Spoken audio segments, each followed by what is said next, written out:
This week on the Music Biz Weekly podcast, Giles and Blasko sit down and talk about, I don't know, the roles of a manager, because both of them are managers, both of them are musicians. And this is such a great insight into the head of managers, musicians.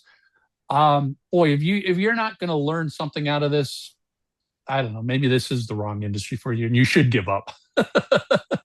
Welcome to the Music Biz Weekly podcast, celebrating over 15 years and over 600 weekly episodes, where Michael Brandvold and Blasko, two longtime music industry pros, discuss the very latest trends, tools and tactics that you need to succeed in this new music business.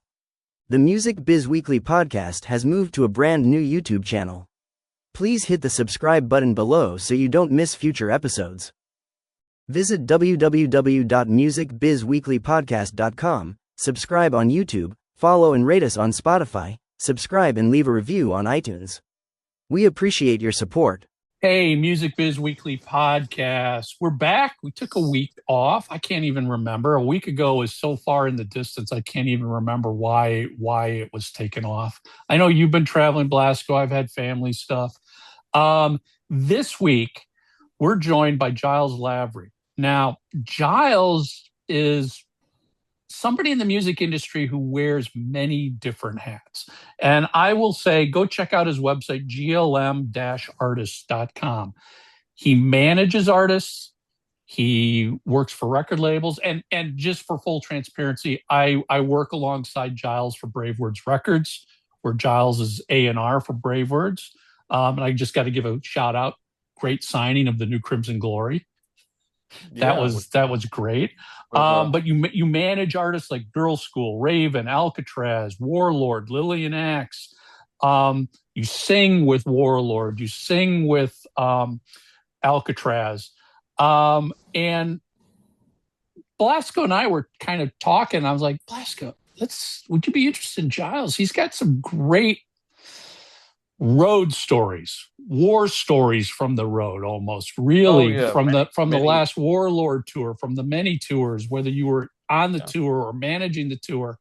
And of course, Blasko, you've done your fair share of touring small to very large venues. And I just think there's something here that other artists could take away from this. The reality of the road, what you weren't expecting to happen but did happen, and you've got to be prepared for it, and how to deal with stuff on the road. So, I'm going to kind of just let you two guys take over and talk about the road stories. I don't know how we want to rephrase it, but it's not all flying private jets and staying in 5-star hotels. Let's put it that way. No, certainly not. I mean, I guess, if you're touring at a club level and you're doing it in, a couple of vans pulling a trailer, that's about as down and dirty as it gets. I mean, I always make that distinction, and it's not sort of pitting one, territory against another. But, for our kind of music, traditional heavy metal or thrash metal or stuff like that, Europe is a lot more receptive to it. And there just seems to be, everything from the level of kind of promoter at a club level to booking agent. There's just a lot more care. And, you walk into a lot better conditions, I find. The States, the drives are long, the conditions are kind of harsh. Sometimes you're showing up at the club and it's really just very, very bare bones. And for me, the thing I've learned is you've always got to have your own people with you. A TM that's got your back, techs that have got your back, because stuff can get sideways really, really quickly without that. And when you say that you're your own guys with you, basically, you're saying don't rely on the venue to provide you the techs for that night. Obviously there's a cost to having your own people with you, but if you can, don't rely on the venue throwing you a couple techs to help you that show, because they're not there. They don't know what's going on. You'll get local loaders. It'd be very unusual for a club to provide you generally don't get, you get a couple of stage hands, but they're not going to be your tech because only your tech knows what you know, your ecosystem. Um, sometimes we rely on the venue sound guys and or girls, and I love it when it's a girl. They just seem to be so much better and pro than a lot of the sound guys. And but for the most part, really, really good. Um, really know their stuff. But if you can have your own sound guy, that's even better because again, they know your ecosystem. They've got your whole tech sheet. They've got all your inputs and all that. They know it. They've been doing it every night.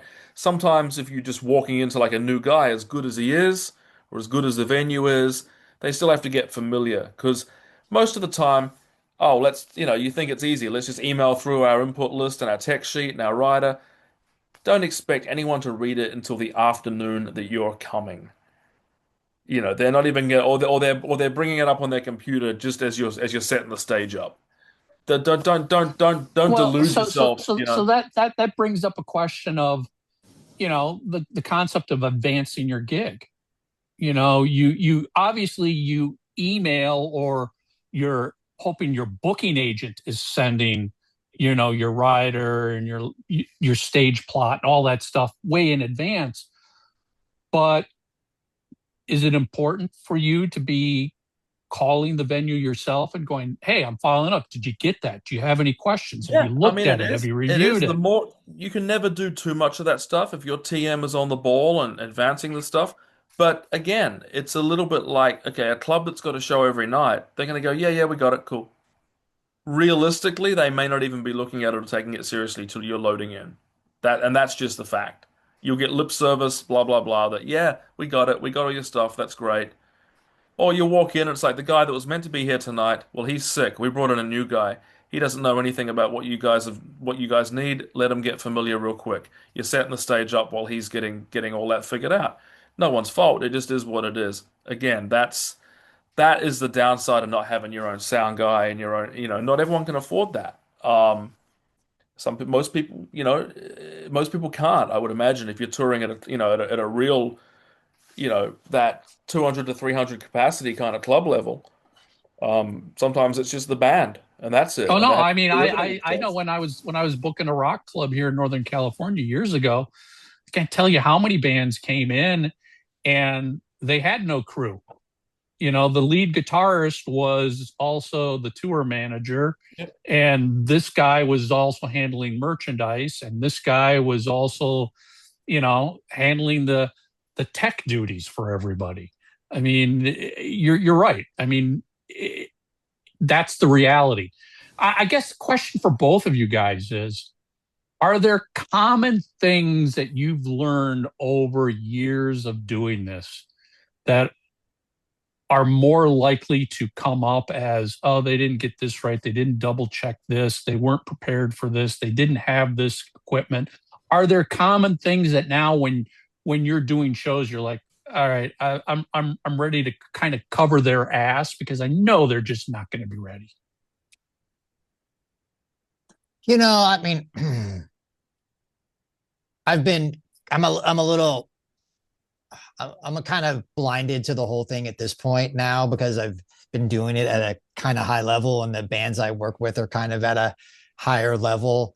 You know, the mistakes are things that you're unprepared for. Like that's always going to happen and you just kind of roll with it. Hopefully you're surrounded by people that have kind of encountered the majority of things that are going to go wrong and they know how to kind of handle it, kind of real quick. But I think Giles, man, like I'm kind of curious to hear your origin story, kind of get us up to date, right? Because it's like for me, like I think there's a lot of synergy here between the three of us, and we're kind of like modern day heavy metal renaissance men who kind of wear a lot of hats and do a lot of things, but all under the context of the spirit of heavy metal, right? And Yeah. and like I kind of technically started in this business in 1985 when I got a record deal. I was 15 years old, and the band I was in, we were all just punk rock kids, and we got a record deal with Metal Blade. But in 1985, heavy metal was not a career choice. Right. over time, like we did it because we loved it. We did it because there was a calling. We Yeah. did it because it was a necessity of our DNA, right? And like my gateway drug into all things heavy metal started off at Kiss and then eventually got into like Slayer and Metallica through the AC/DCs and Black Sabbaths of the world, right? But it was like, it was a necessity. It was a calling. And then over time, that led into other bands, other levels of bands, led into management, led into just being on the business side, into marketing, right? Like, and here we are, a bunch of older guys that are still in the business as a career choice, but we do different things. So I think for someone listening, my kind of thought process is always like, the destination may not be always what you kind of visualize because it leads into other things. But I'm curious your story of where you started and how you got where you're gotten and what your initial sort of real goal was. Because like my goal wasn't to be a musician. My goal was to be a rock star.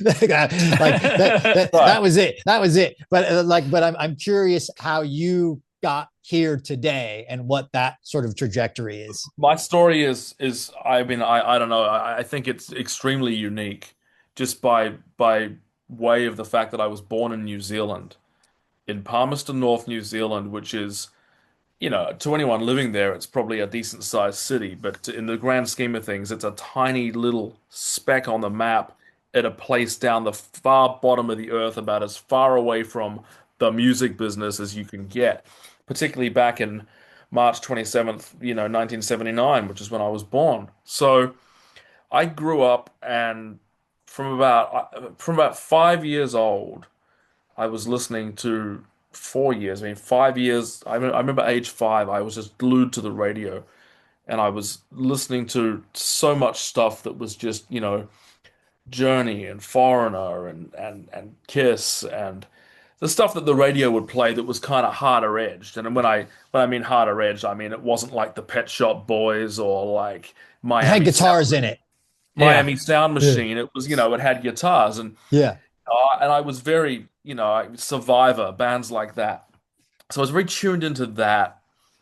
And then about, a year later, like Bon Jovi kind of popped, and I'm like, hey, this is even a little edgier. And then I found, then you kind of link that into Def Leppard, and then Iron Maiden, and then but from there you go to Judas Priest, or at least I did. And then before you know it, you're discovering this huge world of metal that's just beyond like the big mainstream bands. There's the import section in the record store where I used to, I'd ask my mother, drop me off at the mall at opening time on a Saturday, and I'll still be there at 3 p.m., you know, listening to records, going through the import bins, and just finding even like a Napalm Death record that I didn't even know what that was. I mean, I was like, what's this? And just devouring all of it, everything. Whether I ultimately liked a band or not, I would just want to hear it.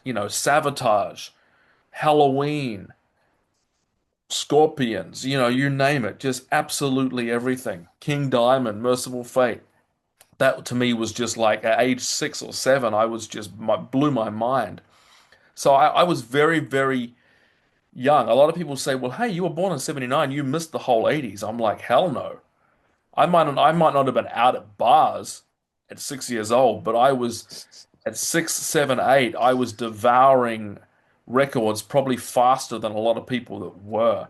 And I made, friends with older dudes that had these records, and they would make cassettes for me, and I would just, for one way or the other, I'd get to hear this music, and I'd just be had a be videotaping like MTV, the Headbangers Ball, and going, Of course.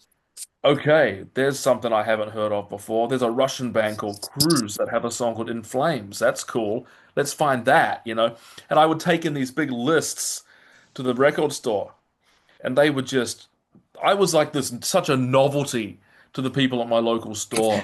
They see you coming in, they're going, "Oh fuck, there goes our Oh afternoon." yeah, they're like, there's this 6 year old that's like talking about bands, and but after a while, they kind of warmed up to me, and they go, maybe you could help us out a little bit with some of this stuff. And so I'm sure I was just such a novelty, and then this continued on to my teenage years, and I had sort of local bands that were terrible. Let's just be honest. just get together with anyone who had an instrument, let alone could actually play it. Make noise. It makes noise. Yeah, exactly. Um, and then into my teenage years, and then in when I was like 18, I moved to Sydney, Australia, and I got a job at like a metal store called Utopia Records, and that was just a yet another level. For me, it was always just like moving to that next stage. Like, I worked at a music store in my teenage years in New Zealand as well, and I became like the metal guy there, and I would order a ton of import stuff in, and we had a mail order thing going across all of New Zealand, for albums, and I really developed and built that.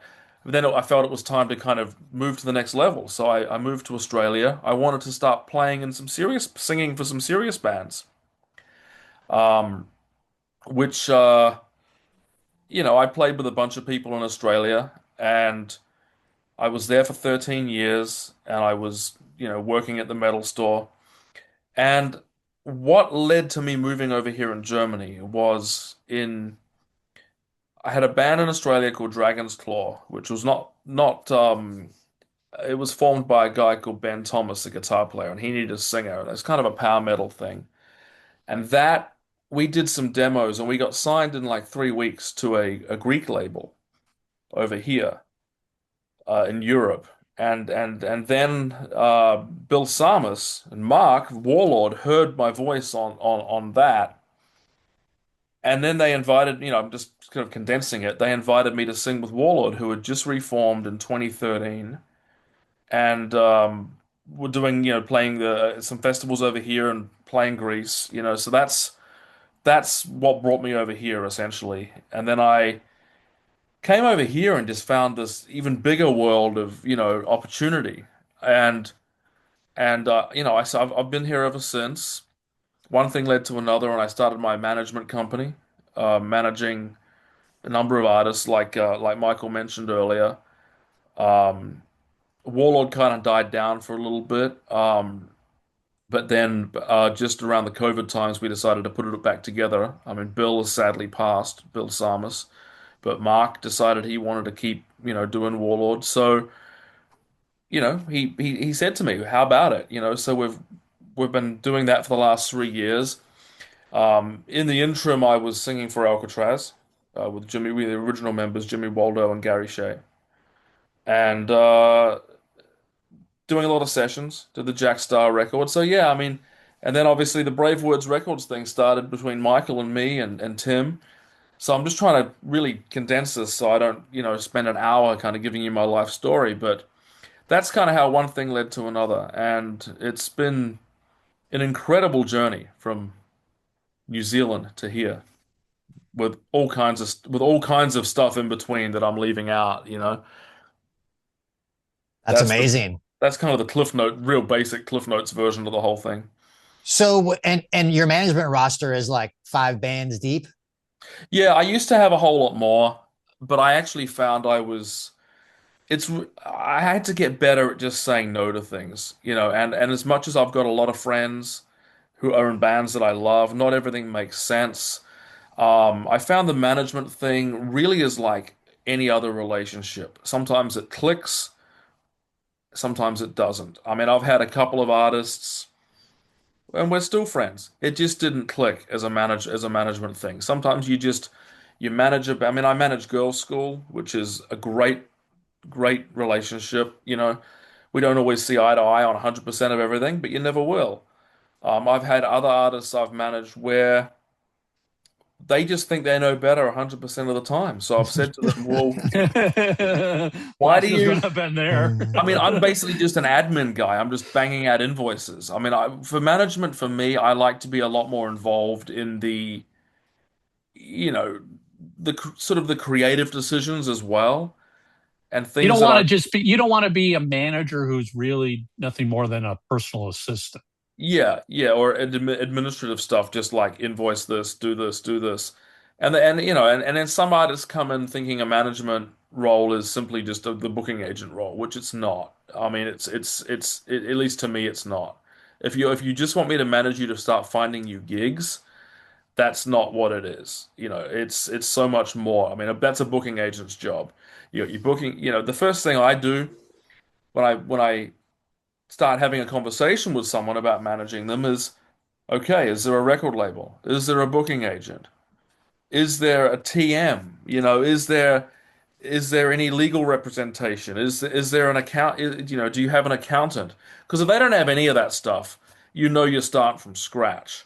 Or if they've come out of a situation where, well, I had all those people, but I've got rid of them all. I need to rebuild you go, wow, okay, so I need to get you signed. I need to find you a booking agent. We need some on the road people, so you're not just, because it ain't gonna be me. I'll come out a few times, but my days of, carrying suitcases are kind of, for artists, or I'm a little past that now, being the old personal assistant on the road. But but then sometimes you're walking into an ecosystem that is, and I use that word a lot, but it's something that's well run, and they just need someone to kind of take over and make sure that, your job is to make sure it keeps running well, and the machine is still running, and oversee that. Other times you're coming into just kind of wreckage, and you've got to rebuild, and you've got to make that decision. Okay, is the reason that there's wreckage, is this the artists, or was it just time for a change in their career? And sometimes you find some people are just their own worst enemies, and you get on that first call, and they're blaming their mother, their father, their sister, their brother, their ex-bandmates, their old manager, the manager before him, the booking agent, the three booking agents before them, all the promoters, the label before that. It's everybody's fault. You kind of go, okay, this one. What's the common denominator Yeah, amongst this all of those? I'd cut to use what you said. What lessons have I learned? It's pretty much the same as when you meet a girl. She hates her mother. She hates her father. She hates her brother. She hates her 16 ex-boyfriends. She hates all her friends. You go, okay, this one's probably one to avoid. So that's kind of one thing I've learned. Is the kind of the woe is me artist. Usually it's better to come in, and you've got someone who's a little bit more objective about, mistakes they may have made, things they'd like to improve, opportunities they may have missed, and let's just talk and see if we can do something, and and build it. Or again, just walk in, and everything's pretty much running, but you're just the new guy that has to oversee and hopefully enhance what is already running. Let me ask you, Giles. I mean, the reality is in the nature of our the music business, especially the metal world, Yeah. is there ever a case where you walk in and things are just working good? Isn't it more likely that every scenario has some hurdles? I always wish I could build my perfect artist. If I could take the willingness to do anything and everything to make it happen, of like a Raven, with with perhaps like another artist that's perhaps like playing, arenas, but you could just take like all the positive elements of all the artists that you play, or like, I mean, I love Girlschool. I wish they were willing to tour like Raven were willing to tour, which is just go out for, you could give Raven 3 months of dates, and they're like, great, let's get on the road. They're a dream like that. Girlschool, they they don't really want to do that. They want to, just tour, shorter periods of time, which is also fine too. You've got to cater to your artist as well. But then you get guys that just don't want to do anything. They don't want to do any of it. All of it's a problem.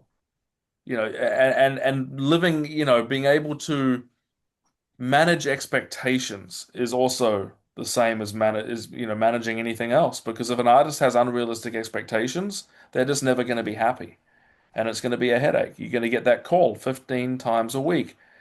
Anything happening yet? What's going on here? Why aren't I headlining Download Festival yet? When it's clearly never going to happen. Certain artists, unfortunately, have a glass ceiling. It's only ever going to be so big. It can still be good. Everyone, can still be profitable. It can still be good. It can still be successful. But if the expectation of the artist is just way, way, way far from the reality, that's usually a path that kind of leads nowhere pretty quickly. Yeah. I'm curious. Like, I feel like the people that watch and listen to this show, independent artists, the common question is often like, how do I know when I'm ready for a manager? And a lot of times I feel like my answer to that always is like, when you're ready, a manager will find you. That sort of dictates the Yeah. moment. And a lot of times, as we all know, musicians in general, regardless of the level, are impatient. Oh And yeah. Oh yeah. and it's seemingly like the independent musician, they have this sort of mythological misunderstanding that managers are magicians, and that Thank the you. thing that's holding them back from the career that they visualize is that a manager is going to come in and sprinkle fairy dust over their career and it's going to explode overnight, right? So I'm just kind of curious, like your answer to the question of like, when is an artist ready for management? I find, okay, let's just say you've got a scenario where you've got an artist who is realistic, an artist that is very motivated, self-starting, and they've been managing themselves, and they've reached a certain point where they feel like, okay, this is too much workload for one person. That is probably the most healthy entry point, that I would say an ideal scenario where you've got a guy that goes, you know what? I can't be on the phone with a booking agent because I want to focus on my record or my band or whatever. I don't want to be the guy that's on the phone to the merch company or I don't want to be doing the invoicing. I don't want to be whether it's administrative stuff, or maybe it's even just a creative sounding board where they just would like to have someone who they can bounce song ideas off, as far as what do you think should be the lead off track from this record? Some people just like to have an extra set of ears. Obviously, I come from a music background as well. I'm in bands, so I can offer that. Some managers can't. They just go, well, hey, I don't know, whatever you think. But I can offer that. I've being a partner in a label, I can also objectively sit down with an artist and tell them this is what we can achieve. If there's three or four offers from three or four different labels, I can keep them realistic and say, okay, the label is not going to say yes to this. Not yet. Okay, here's how we can optimize what this offer is. This is a good offer, or this is a bad offer, or you don't want to sign this much away just yet because this could go this way. Do both of you guys think a lot of what a manager does is educating the Yeah, artists? yeah. Because I get the feeling that there's a lot of artists that really, they're like, I think I need a manager, but at the same time, they have no idea really what the manager's role would be. I know I encounter so many young artists who think a manager is going to become your financial backer, that the manager is going to invest in the band. And I'm like, oh, no, no, no, no. I mean, there's obviously the rare case out there where somebody who's a manager falls absolutely in love with this musician, this music, and they'll put everything they can in it because they believe it. But at the end of the day, a manager's job is to make you more money, which they're going to earn money off of as a commission.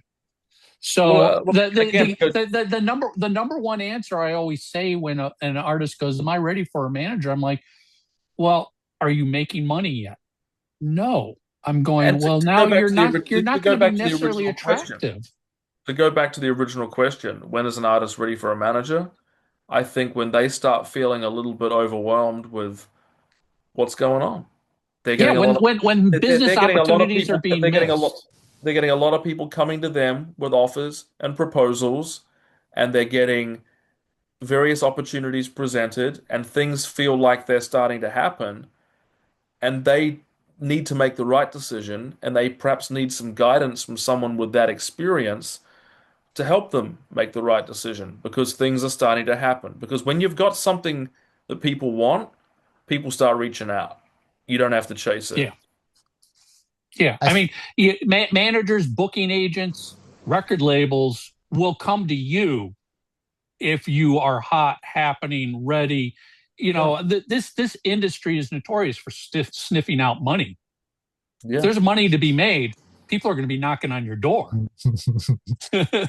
Yeah. You know, look, I kind of feel like the the textbook Donald Passman definition of a manager kind of simply is he's the CEO of your business. And Giles, kind of like what you're saying, right, is like, do you have an agent? Do you have an attorney? Do you have a business manager? Right. And the manager kind of sits at the center of all of that and is the one that not only builds the team, but coordinates the team so that the artist can focus on the art. Right. Yeah. My sort of definition is the manager's responsibility is providing the opportunity, meaning like if like the question of the manager to an artist is, what opportunity can I bring to this artist? Every day I wake up and I'm like, what opportunities am I bringing today? Right. And I feel like that's sort of the cohesive artist manager relationship. Yeah. Right. Is like, I'm the opportunity bringer and executor, you know, if that makes sense. Yeah. And that may be, and those opportunities may come from the team. Obviously, if the artist has a booking agent or if you've found a booking agent for them, you expect to be hearing from that booking agent fairly regularly with a number of proposals that you can kind of weed through, and hopefully they're all good. But, you know, and you can then condense all this so you're bringing the artist the opportunities that make the most sense. And it could be a publishing deal. It could be one thing I always say is of great value is what state is the back catalog in? Well, What are you doing? What are you doing with your back I've got catalog? these three albums that I think they're mine now. I think that let's have a look at all these contracts. Let's go through. Well, guess what? These 6 albums you've got back. You just have to notify the company that's got them up right now. And then now we can then take that catalog and find out other opportunities for it. And the same goes with publishing. If someone hasn't signed something stupid, really stupid, which unfortunately a lot of people have, there's so much you can do opportunity-wise, particularly when you're kind of house cleaning at the very, very start, and you kind of whether you're taking over from someone else or that you're inheriting a little bit of a messy room, so to speak, to use a metaphor. Opportunity is exactly that is looking for those opportunities and just making sure everyone on the team is doing the same thing. You don't want a lazy booking agent that's just waiting for the phone to ring. You can't expect a booking agent to be banging on every single door round the clock when they've got a sizable roster of their own. But you do expect them to have at least the shortcut to things that can present themselves as opportunities. Do they have a good relationship with all the festival bookers, or have they fallen out with half of them over some other artist? And now they don't have that relationship anymore. Do they have a good relationship with press partners and things like that, and things that can be put together, endorsements, branding, whatever, to make sure you've got the right people on the team that have not alienated a whole bunch of people as well, because I've seen that. It's just constant quality control of everyone on the team. Giles, I'm really curious about something. Maybe there's something to extract out of this situation, but like, since you have your fingerprint on Raven, like I remember early 80s, this emergence of heavy metal, and it was like Slayer, Metallica, Raven, Exciter, Destruction, Jagpanzer, right? Like it was like this Anthrax, Megadeth, right? It was like this first sort of early wave of like this independent heavy metal underground like culture, right? And like I remember this tour. It was called Kill 'Em All for One. And it Yeah. was Metallica on their first album, Kill 'Em All, and Raven's album, All for One, which I believe was maybe their third record at the time, right? And but they did a tour together. And Yes. like, you know, a lot of those bands from that era peeled off, right? But then other bands, Metallica, become the biggest band in the world. So I'm kind of curious because it feels like they were at the starting line at the same time, right? They did a tour together. Like it was Kill Them All for One. Like it was, they were very united Yeah. in their Oh, yeah. brand message. And Raven was an awesome band, right? That Rob Wacko Hunter, the drummer, wore a fucking mask on because he beat himself to death every night. Like there was like a lot of energy in this band. They ran around the arena because they had wireless, guitars, which was like a thing that wasn't seen very often. And the brothers were super talented, super high vocal register, right? They had amazing songs. That record in particular was so great. But like, I guess my point is like, where did it not connect that it leveled up to the degree that the Megadeths and Metallicas and Slayers did? Why did what did Raven do differently that it wasn't able to connect the dots in the same way? And is there anything to pull out of that? Well, I wasn't around back then. Yeah. That would probably be a really good question for John or Mark, or John and Mark, and they may have individual philosophies on that. They may have a kind of united one, but and again, obviously Megaforce, Johnny Z. I mean, whether he at some point as the label he just decided to focus on one more than the other. I've heard various stories. I don't know 100%. Sometimes it's just you do have situations where everything makes sense, but it just doesn't work out for the planets just weren't quite aligned, and then you have other bands where, well, the singer was just a pain in the ass and he pissed everyone off, and it's real easy to figure that out. Now, that wasn't the case with Raven, obviously, but sometimes it's just what I call, and this what we can pull out of this, and this is something really important. I call it the answer I give people, it's just a chemical scenario. It's just chemical. Why wasn't Annihilator as big as Megadeth with Alice in Hell and Never Neverland? Some things are just chemical. They just are. They're just a But combination, and it's all there. It's all good, but it doesn't matter what you do. It's like Buckcherry. It doesn't matter what you do. It just ain't gonna move more than a certain level, even though Yeah. everything's great and everything makes sense. You know what I mean? but Yeah. but for both you guys, we all know music, it doesn't work by templates. You can't sit here, band can't sit here and go, I'm just going to copy and repeat everything Metallica did, and therefore I'll end up as big as Metallica. That Right. it doesn't. You could literally follow them step by step, and it's not a guarantee that it will work. Most likely, it's never going to work. Yeah. This industry is right place, right time, right people.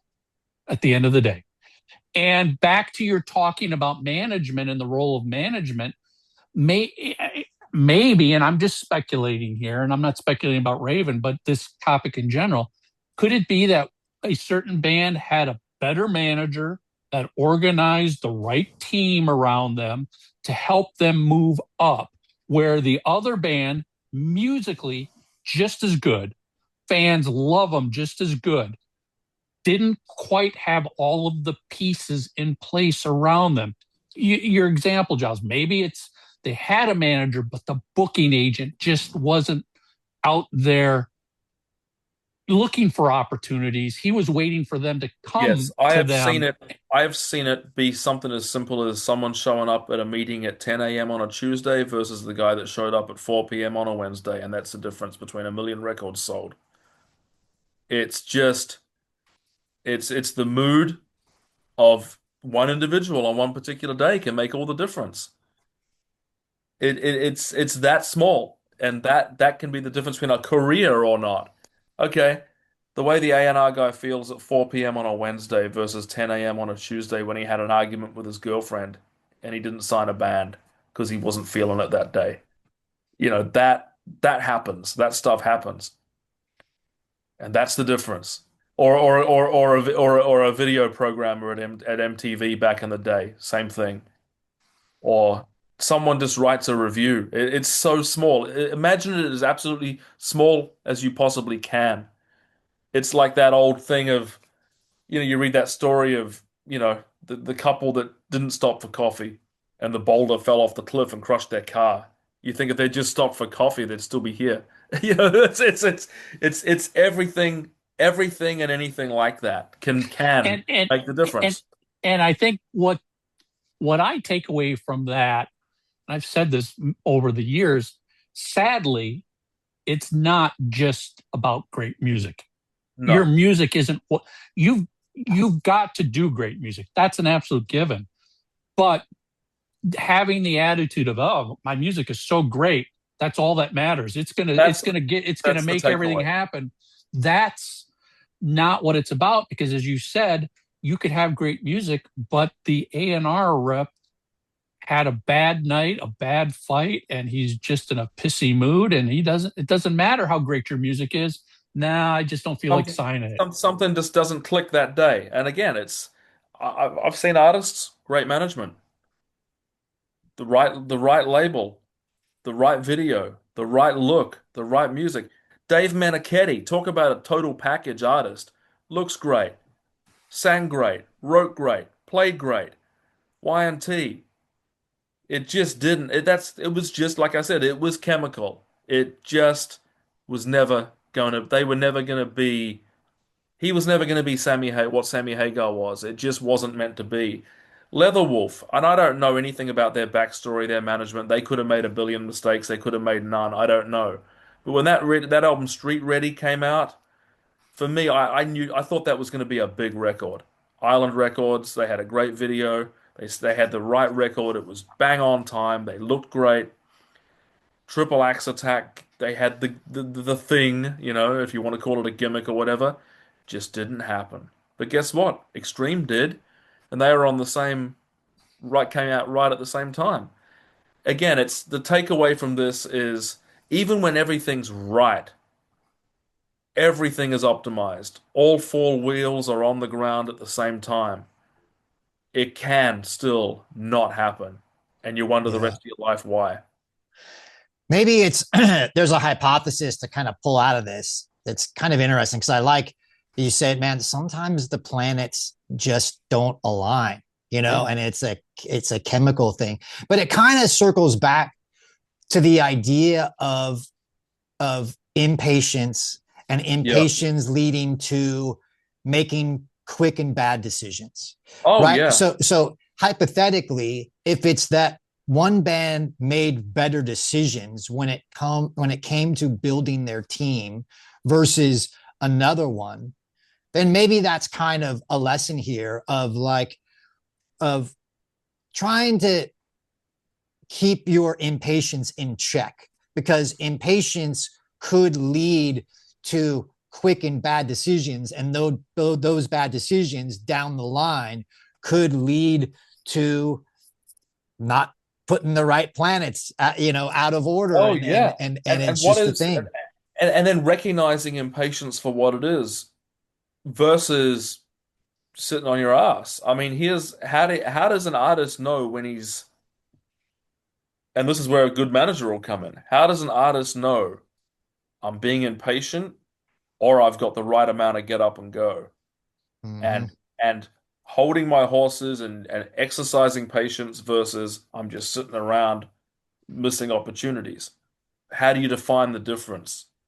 Okay, how does an artist know? Okay, I'm being told I'm impatient, so I'll chill out. But then after 3 weeks of that, they're thinking maybe I just missed an opportunity. Yeah. And guess what? maybe he did because the wrong person advised him to be patient because that wrong person was just sick of taking his calls and was a little lazy themselves. So it's like that Rubik's Cube of, Yeah. okay, do I have the right manager? Because he just told me to be patient, and I was patient, did nothing for a month, and I just missed this massive opportunity. Mm. Or you got the right manager and the wrong artist because the artist is impatient and he's just pissing everybody off because he won't stop blowing up their phone. What is the Rubik's Cube? Or, You know, or after a month, he's fed up with his manager because he didn't think his manager gave him the right advice. But if he had waited one more day, the opportunity would have shown up. exactly. I So mean, yeah, it's and I want to wrap at least my little part to this as you brought something up very early in the conversation here, Giles, which I've always believed in and understood, and this applies to all businesses. But you said sometimes I have to say no to an artist. yeah. Well, saying the easiest thing in the world is to say yes. Oh The yeah. hardest thing in the Makes world everyone happy. is to say no.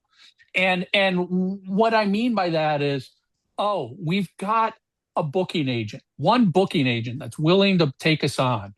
We've got to say yes because it's the only booking agent. But it ain't. But we know in our hearts and intelligently, he's not the best booking agent. He doesn't have the greatest reputation, but he's the only one knocking on our door. So it would be very hard to say no because we don't have anything out there waiting for us. Mhm. It's very easy to say yes. And then you've got this booking agent, which then leads into everything you illustrated, guys, of, well, that booking agent might not have your best interests in heart. He might have bad relationships.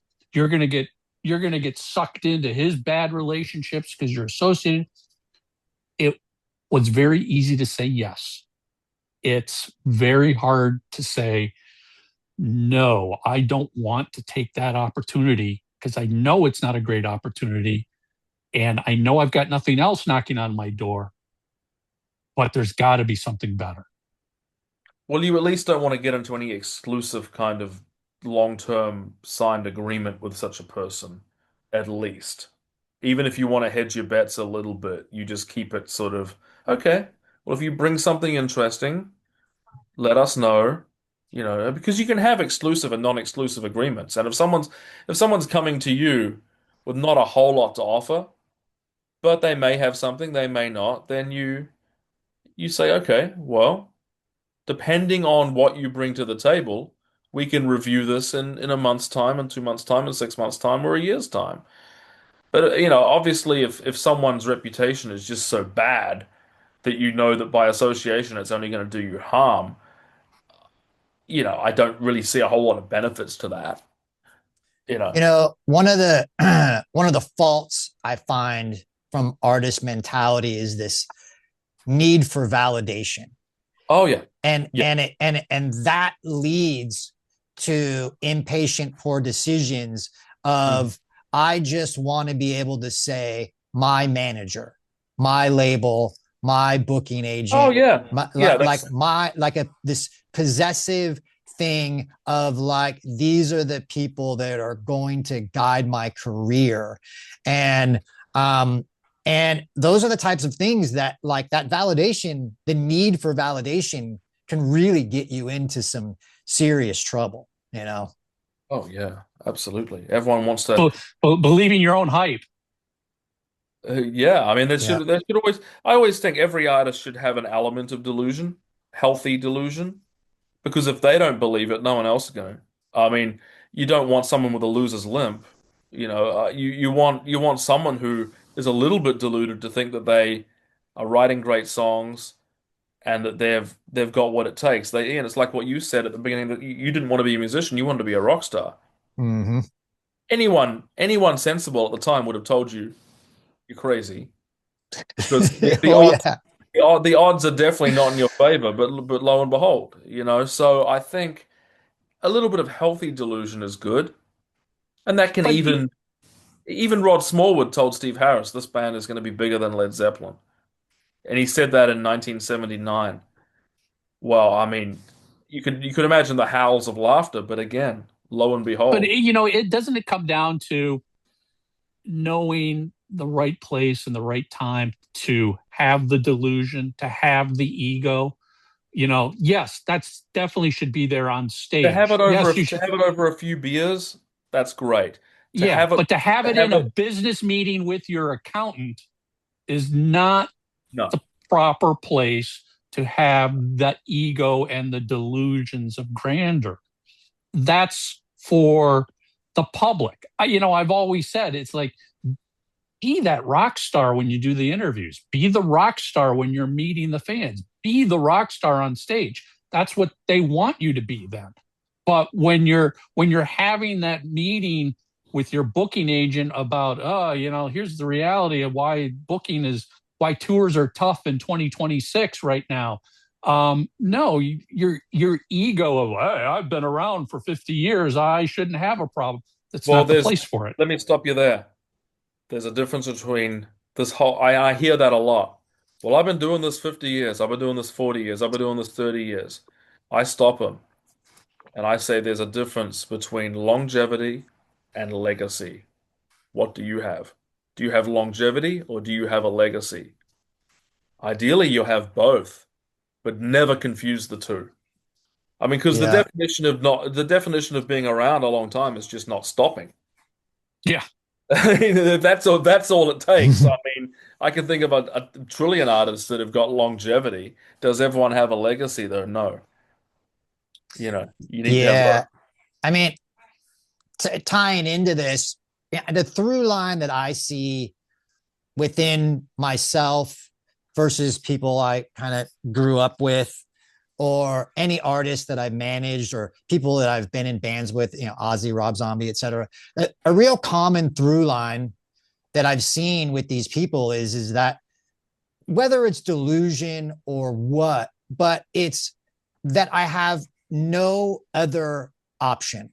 I have no plan B. I have no backup career choice, right? I didn't graduate college, with a degree in accounting that I can fall back on. Like there was none of that, right? Like everybody had just enough to get by type of jobs.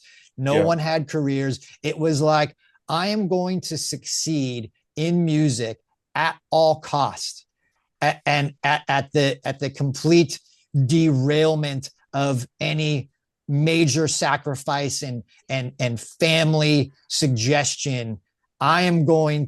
This is going to happen because there is no other option. And if you commit, I feel like the people that I know that have committed to this without the thought that I can fall back on X, Y, and Z, it tends to work out. Yeah. I think there's something that I think that kind of applies in life in general. I mean, if there's something you love, you have to never give up. It's like, I don't know. I look at it as if you're doing what you love, it's not a job. So just keep doing it Mm-hmm. until and the longer you keep doing it, the greater your odds are that the I think planets will eventually align for you. it's definitely a key ingredient. Now, let's analyze that for a second, because I know a couple of people with that attitude that it didn't work out, and they're Mm-hmm. still pounding the pavement, and there is no plan B. This is going to work out. And 45, 50 years later, it's worked out to a certain degree, but it certainly hasn't become like if you were to look at it and go, was that the right decision? And they're living in a shipping container, then perhaps it was or wasn't, depending on what you want out of life. But I do think what you said is a key ingredient to people that have made it. It's like, okay, you need that. That's something you gotta have. Mm-hmm.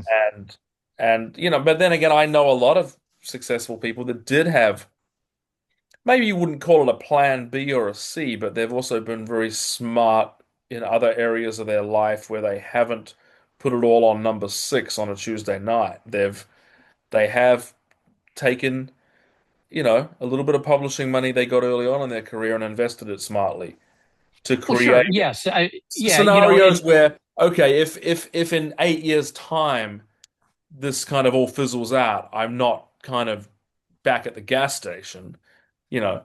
But Yeah, I yes, mean, being smart about investing your money so you've got future money. I mean, yes, I think that that all goes along with it, and that's all really important. But I do think it's that this gets back to we've all seen this. How many artists are like, well, so and so was an overnight sensation, and you're like, no, I happen to know that artist or I know the story. And do you realize it took them 25 years yeah, to get there?